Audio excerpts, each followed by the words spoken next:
जय हिंद दोस्तों।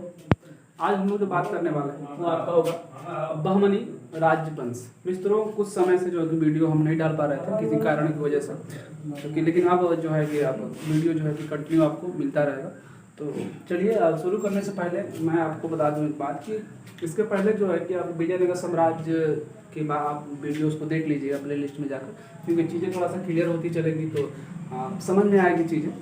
तो आइए अपना शुरू करते हैं आज का टॉपिक बहमनी राजवंश। मित्रों, जो बहमनी राजवंश है, चूँकि आप पीछे भी अगर देखे होंगे तो जान जाएंगे कि जो कृष्णा नदी है, कृष्णा नदी और तुंगभद्रा नदी का जो क्षेत्र था, उन्हीं के आसपास दक्षिण भारत में दो राजवंश निवास करते थे। आपका एक विजयनगर और दूसरा बहमनी राजवंश था। जो विजयनगर साम्राज्य था मित्रों, ये आपका हिंदू धर्म वाले थे, और जो बहमनी था आपका मुस्लिम धर्म को मानने वाले लोग थे। और उस समय यानी कि जिस समय इस वंश की उत्पत्ति होती है, दोनों वंश की, उस समय दिल्ली सल्तनत में एक तुगलकवंशी शासक होता है जिसका नाम होता है फिरोज शाह तुगलक। उनकी तानाशाही नीतियों की वजह से ये सब जो राज्य में क्या हो जाते हैं कि अलग हो जाते हैं, और अलग होकर एक नए राजवंश की स्थापना कर लेते हैं। ये आपको डॉट दिख रहे होंगे, तो ये डॉट का मतलब आपको आगे दिखेगा। तब तक हम लोग शुरू कर लेते हैं आज का राजवंश बहमनी। मित्रों चलिए, तो पहले हम इसके स्थापना की बात कर लेंगे। तो बहमनी राजवंश की जो स्थापना है, बहमनी राजवंश की स्थापना की बात करें तो जफर खां उनका प्रारंभिक नाम होता है, और बाद में उनका नाम हसन गंगू हो जाता है। उसके बाद उपाधि कुछ होती है मित्रों। तो उपाधि की बात करेंगे तो अलाउद्दीन हसन और बहमन शाह, यानी कि अलाउद्दीन हसन बहमन शाह के नाम से इस वंश की स्थापना करते हैं और उपाधि धारण करते हैं, और बहमन शाह के नाम पर ही इस वंश का नाम जो है कि बहमनी पड़ जाता है। तो कहीं कहीं बहमन शाह और कहीं कहीं आपको बहमनी राजवंश मिलेगा। राजधानी की बात करेंगे तो राजधानी इसकी गुलबर्गा थी, और विस्तार बरा से लेकर कृष्णा नदी तक इस पूरा विस्तार था। आप देख सकते हैं यहाँ से, ये आपका बरा हो गया और इधर आपका बरा पड़ता है। तो बरा से लेकर कृष्णा नदी तक पूरा विस्तार होता था। ये जो क्षेत्र है मित्रों, इन्हीं की वजह से क्या होता था कि हर वक्त युद्ध का स्थिति बनी रहती थी, क्योंकि ये जो नदियों का क्षेत्र है, दोआब क्षेत्र होता है। नदियों का दोआब क्षेत्र की वजह से यह होता है कि नदियों का जो मैदानी क्षेत्र होता है काफ़ी उपजाऊ होता है, और यहाँ की फसलें वगैरह जो काफ़ी उच्च कोटि की होती है। तो इस वजह से यहाँ पे युद्ध की स्थिति बनी रहती है बहमनी राजवंश और विजय साम्राज्य में। उसके बाद आगे चलते हैं। तो ये जो प्रशासनिक की दृष्टि से इसे 4 प्रांतों में बांट दिया था। एक आपका होता है गुलबर्गा, दौलताबाद, बरार और बीदर। उसके बाद आगे चलने के बाद मित्रों, ये थोड़ा सा शांति था उस समय। जब ये था आपका कौन, जफर खान हसन गंगू जो था आपका स्थापना करने वाला, वो इस समय एक बार भी यहाँ से जो कि विजयनगर से युद्ध नहीं करता है। उस समय वो शांति पूर्वक व्यवहार करता है, और हिंदुओं को भी कुछ पद देता है अपने राज्य में, और जागीर भी देता है, ठीक है। और जजिया कर से मुक्त रखता है हिंदुओं को। जजिया कर मित्रों क्या होता है, जजिया कर होता है एक गैर हिंदुओं से लिया जाने वाला एक धार्मिक कर होता है, तो लेकिन यह नहीं लेता था हिंदुओं से उस समय। उसके बाद मित्रों अगले शासक आते हैं जिनका नाम होता है मोहम्मद शाह प्रथम।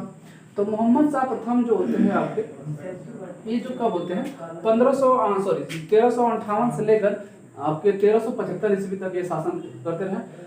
इनके समय में विजयनगर से युद्ध प्रारंभ हो जाता है, यानी बहमनी राजवंश और विजयनगर के मध्य में युद्ध स्थापित हो जाता है, यानी युद्ध कंटिन्यू हो जाता है। किसके समय, मोहम्मद शाह प्रथम के समय। और उस समय मित्रों जो पहली बार बारूद का प्रयोग किया गया था, उससे बारूद का प्रथम बार कब प्रयोग हुआ था, तो मोहम्मद शाह ने किया था बुक्का, यानी विजयनगर का जो संस्थापक होते हैं हरिहर बुक्का, तो बुक्का के समय इसमें क्या हुआ था कि बारूद का प्रथम बार उपयोग किया था। तो लेकिन प्रश्न मित्रों बनता है कि सबसे पहले बारूद का प्रयोग कब होता है, तो सबसे पहले तो यही होता है, लेकिन छोटे पैमाने पर होता है। बड़े पैमाने की बात करेंगे तो बाबर का जो फर्स्ट युद्ध होता है आपके 1526 ईस्वी में, उस समय जो है कि तोप और बारूद का विस्तृत रूप से उपयोग करता है। लेकिन पहली बार अगर कोई प्रश्न पूछता है तो आप इसको बुक्का और बहमनी राजवंश को मारेंगे। आगे चलने के बाद देखते हैं। तो मित्रों जो भीम नदी है, भीम नदी के तट पर एक फिरोजाबाद की स्थापना भी कर देते हैं। उसके बाद अगले शासक आते हैं मोहम्मद शाह सेकेंड।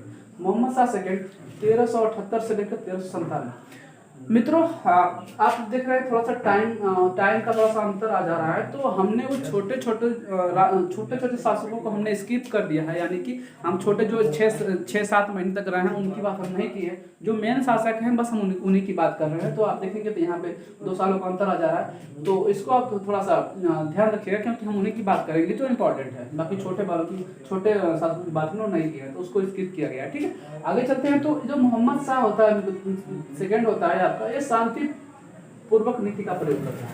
मतलब ये क्या करता है कि इसका जितना साम्राज्य होता है आपका बहमनी साम्राज्य में जितना साम्राज्य होता है उसको सुदृढ़ करने का काम करता है। किसी प्रकार किसी से युद्ध की बात ये नहीं करता है, जितना है उसी को सिक्योर करने की बात कर लेता है। तो इसकी भी नीति काफी अच्छी थी। आगे चलते हैं इस साइड। तो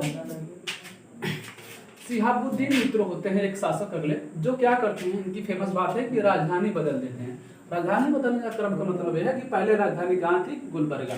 गुलबर्गा से राजधानी कहाँ बदलते हैं, बीदर, और बीदर का नाम बदल कर रख देते हैं मोहम्मदाबाद।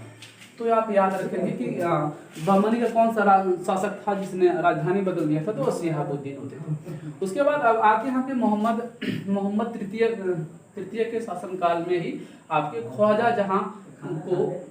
जहां की उपाधि से महमूद गवा को प्रधानमंत्री बना देते हैं। किसके समय, महमूद तृतीय के शासनकाल में। ठीक है, उसके बाद जो महमूद गवा होते हैं एक बीदर में एक विश्वविद्यालय की स्थापना भी कर लेते हैं।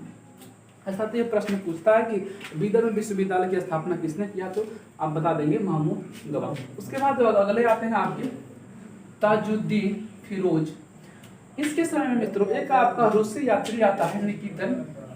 जो रूसी यात्री होता है आपका ताजुद्दीन फिरोज के समय में आता, कौन सा, तो यात्री का नाम होता है आपका निकितन। कब आया था, 1419 ईस्वी में आपका ये बहमनी की यात्रा पर आता है।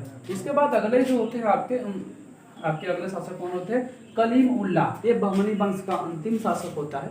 तो इस तरह से जो शासकों का जो प्रमुख शासक थे उनका क्रम था, उनके द्वारा की गए कार्यों का उल्लेख हमने इसमें वर्णन किया हुआ है। उसके बाद आगे जो हम लोग चलाएंगे अपना जो टॉपिक होगा वो होगा आपका इसकी प्रशासनिक इकाई। उसके बाद ये जो आपका होता है काली उल्लाह, जब इसकी मृत्यु हो जाती है तो एक 5 भागों में बट जाता है बहमनी साम्राज्य। तो उसकी बात हम अगले वीडियो में करते हैं। तब तक के लिए जय हिंद, जय भारत, वंदे मातरम। और मित्रों जो लाल वाला बटन उसको दबा दीजिए और लाइक कमेंट शेयर करना ना भूलिएगा। मिलते हैं नेक्स्ट वीडियो में।